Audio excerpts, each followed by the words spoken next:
Good afternoon, everyone, and welcome to season 2 of Dr. Velma Talks. I am so excited to have you join me today, and I welcome all of you to a new season of Dr. Velma Talks Dating, Relationships, and Marriage. It's a conversation with me, a media personality, a podcast host of two podcasts. So I have Dr. Velma Talks that's going to be airing on Saturdays at noon PST. And I have Finding Your Voice, which is airing on Tuesdays at 3 p.m. PST. I'm going to be co hosting again in a third podcast that I've enjoyed in the past, and it's coming back in August. It's called Words I Choose to Live By. So stay tuned for more information about that.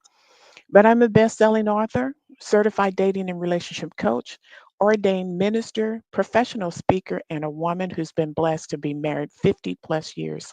So I do have some things to share, and I hope you're going to enjoy this season. So here's what we're going to do with season 2.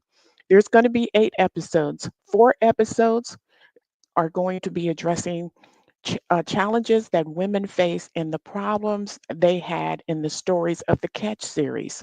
And then 4 sessions will be focused on the problems the men had, some of the challenges they faced in choosing the wrong mate. So, in every case, male and female, why do they keep choosing the wrong mate? So, in the book, Pastor Grayson, in the Catch series from book one, this is book one, he talked about the SWOT analysis, and it's important for us to do that on our own. You can conduct a SWOT analysis on just about anything if you want to do an assessment to determine what may be happening with whatever project or program or situation you're facing. So, here we're doing a SWOT analysis on these characters. The first character is going to be on the women who were falling for the catfish. This is a little snippet that I did on a card. It's called The Catfish, and let me tell you his problem.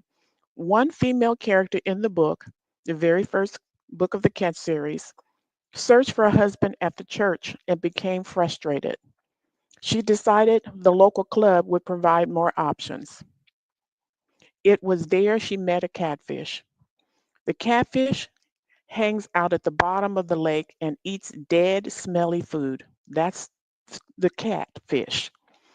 The female character's vulnerability gave off a strong smell from the moment she walked into the club, and the catfish smelled that odor. These guys can tell when a woman has poor self esteem, poor self worth, poor values, have a poor view of their value. They can smell that. It's a strong smell to them. And so the woman married that catfish she met that night. And in a few short years, he almost ruined her mentally and financially. Beware of the bottom feeders, they're catfish. So let's do an analysis of why.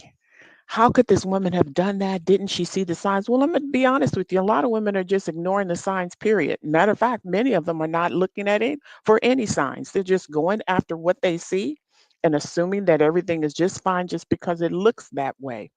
And they are not performing any kind of assessment to determine this person, asking the right questions to make sure that this person who is who they perceive to be, making sure you're getting to the core of their hearts, making sure that you understand their character.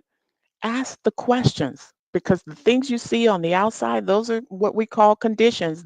Pastor Grayson, the character in the book, calls those conditions, and conditions will change in time. So here we go. SWOT analysis. It's 4 areas. S is for strength, W is for weaknesses, O is for opportunities, and T is for threats. So let's look at this woman's strengths because I want you to understand they're not weak in every area of their lives, but here are some of the strengths of this kind of personality in the book. She desires to be celebrated. So this is an example of a woman who's seeking a wedding, not trying to determine what her responsibilities are once she becomes a wife, which is more important. But she's just seeking a wedding. That's why she got frustrated looking for a husband at the church, which we should not be doing anyway. because you never know where God is going to cause you to meet him. I have stories I've written about where a couple met on the volleyball field at a local park. Another couple met in passing at a grocery store. So you don't know where you're going to meet him. Don't assume that everybody is marriage material at the church. They're not. So her strengths, she values the wedding day. She does value that. But her emotional resilience, despite the negative relationship she entered into, she may still seek happiness and recognition. And she keeps trying to find it in the same old guy, the catfish, who's unable to give her that. Awareness of her feelings. She might recognize early signs of his disrespect and his exploitation of her, but she may or may not seek to change. And even if she does, she still doesn't expect the change. Potential for growth. Yeah, she has potential for growth if she recognizes the issues that motivate her to seek a healthier relationship for her future. That's if she does that. But the way it looks right now, she's not in good shape. Weaknesses. Prioritizing superficial goals. That's what she did. Her goal was to get married, and that's what she did to whoever wanted to be married to her. Marrying for the wedding or the event rather than seeking a person who loves you and has the capability to love you the way God has determined he should. And Jesus is every man's example. Compatibility can lead to a long term. When you look for the wedding rather than compatibility in the long term, you're going to be full with dissatisfaction. That's what this character was full of. Her vulnerability and manipulation. This her partner's behavior was demeaning and disrespectful. He used her money. He was a hustler. So it was good to have a regular income for him. And that all indicates a toxic relationship. And she did not recognize it as such because her only goal was to get married. So look at how her value of herself, her poor self-esteem, her poor self-worth. She tolerated mistreatment due to underlying insecurities, neglect of personal well being. She didn't make herself a priority, which is what she should be to her husband. Her satisfaction, his loving her, it should be his priority. Treating her well and in a loving way should have been his priority. And every believer should know an abusive situation is a no no. There's nowhere in scripture where God tells you to stay where you're being harmed, mistreated, misused. No, that's a no. If he's not treating you like Jesus would, it's a no. And so creating harm in a relationship is a deal breaker, whether emotional or financial health. But she wasn't thinking that far. Opportunities, there are some for her if she chooses it. Self reflection, recognizing her worth and understanding what that means and what she needs to do to empower herself to make healthier choices, to get help and support. Everybody has a group of friends or associates that we consider wise counsel. Some recall it the inner circle. In the book, we refer to it as wise counsel. People who can speak into your lives and tell you what's right. And so recognizing her worth and understanding her needs can empower her to make healthier choices. And the support, whether counseling or therapy or support groups, can help her rebuild what needs to be rebuilt, what's been torn down in her, and address those abusive patterns she's accepted. Education, learning about healthy relationships, what does that look like? How to set boundaries, how to know when to say no, how to say, I'm not going to accept that. I deserve better than that. When she begins to feel that she has that level of worth. And then planning for the future. She can work towards independence and being emotionally healthy, financially and socially, and leave the harmful relationship because it's no good. She can't expect for it to get any better. Here are the threats. Emotional and financial abuse. Continued mistreatment can cause lasting trauma and financial hardship. Some may be difficult to overcome, but it's possible. Loss of self esteem, over ongoing disrespect, can erode her confidence really. If she had little self-worth, saw little value in herself, poor self-esteem, it will erode even more being in a relationship with this kind of person. She won't feel she means much to anyone or to herself. And then there's the isolation.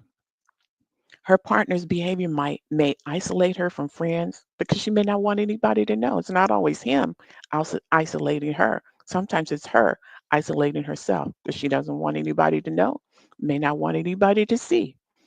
So it increases her dependence on him, which means further manipulation. Then there's missed opportunities for real, genuine love. How about that? Staying in a place of hurt, experiencing this kind of manipulation and abuse, and missing out on the opportunity to really experience true love. Staying in an unhealthy marriage prevents her from finding a respectful and loving partnership. And there are many of examples of people who have gone through this kind of experience and God helped them to heal and recover and bless them with someone that loves them and cherishes them. So it is possible. So, in summary, the personality of the woman who gravitated towards a catfish. To highlight the SWOT analysis, her strengths may have been resilience and aware of her feelings. Her weaknesses, such as tolerating mistreatment, pose a significant risk for her.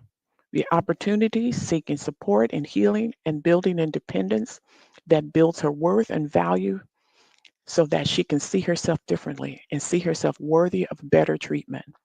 Threats include her emotional and financial harm, low self esteem, missed chances for healthier relationships, or happier life.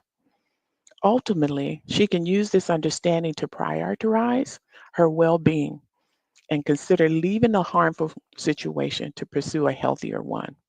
Of course, forgiving herself, forgiving him, and seeking God's help to do it all, because that's what's necessary to move on. God did not call a woman to suffer abuse in a marriage. It doesn't matter what kind of robe or financial crown he wears, it is out of order. This kind of treatment contradicts everything God says a man is to be for his wife. Remember, Jesus is a picture, Jesus' relationship with as Christ and the church as his bride. Remember his example of what a husband should act like in a relationship. Called to be a king, not a scum. Called to be a leader, not one who lacks what he's been called to. Called to be one who prays for his family, not someone who punishes instead of praise. Called to love her, not someone lackluster and lousy. So that's our SWOT analysis today. I hope you found something that's helpful to you and beneficial, which is the reason we have these characters in the book. This is episode 1. I hope you stay tuned for more. The more is coming as we go through 4. This is the first of 4 as we assess some of the characters in the book as to why they kept choosing incorrectly. So I want to say to all of you, thank you for watching. Please post your comments or questions if you have something you like something we covered in this topic, this episode. I promise to address them. If you're listening by audio, you can send your comments to my email, adonaipublishing@gmail.com. Let me know how you enjoyed the message and the focus of this particular season. For those listening on YouTube, you can subscribe to my YouTube channel, Dr. Velma Bagby, and then set it so that it reminds you when the episodes air. That way you'll get a little reminder to your email. Thank you for your time. This has been the first segment of season 2 of Dr. Velma Talks. Take care. Make sure you share with others who might need to hear this, but I thank you for tuning in.